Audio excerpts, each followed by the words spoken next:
Think about like what Meta has with the mask, and you live in this world, and it's all simulation, right? And then you have augmented reality, which is experiencing your life, right? But having stuff like artificial intelligence kind of as an appendage, a mental or visual appendage to help give you information around the world, right? So that's augmented reality, and what we're seeing more and more. And in testing, people have been more responsive to augmented reality. That's just the way it's going to go. We're not really the virtual world yet. We've tried that so many times. Augmented reality is so much more powerful to us. We respond better to it for some reason. Um, Adults do, the kids are all Adults about it. do, The kids are ready. right? They're like, "Put me in the virtual world." I'm But down. the adults, we got stuff to do, right? Like, it's like, I wanna Right. play and I wanna explore, but I need to go to the grocery store, so help me know how long it's gonna take me to get here, point me to the direction to get me to the food that I need, like, those type of things are crazy productive for at least me in the genre of folks that live that kinda life right now versus if you're young and you're in college, you don't have That's anything else to true. do but sit on the couch. Yeah, But you got time to create a whole world, so Minecraft. I think though, I think about how often people like you and I are leaning on AI, whether for questions or research or getting creating.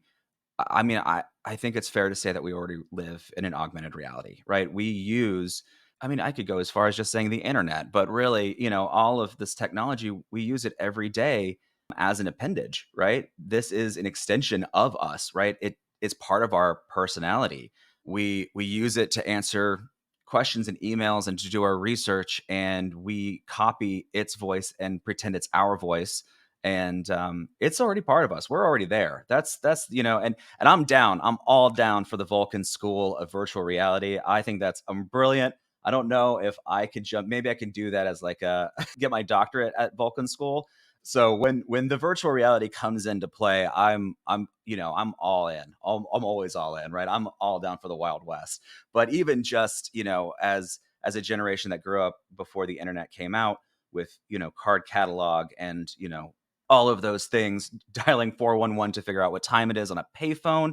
You know, the fact that we grasp onto this kind of stuff for our daily use. I mean, hourly, everything. I mean, it's constantly in parallel with our lives already. And so now when we're talking about integration with OpenAI or with Astra, it's completely it doesn't seem that sci-fi at all. I mean, that's really it's we're already on board with it.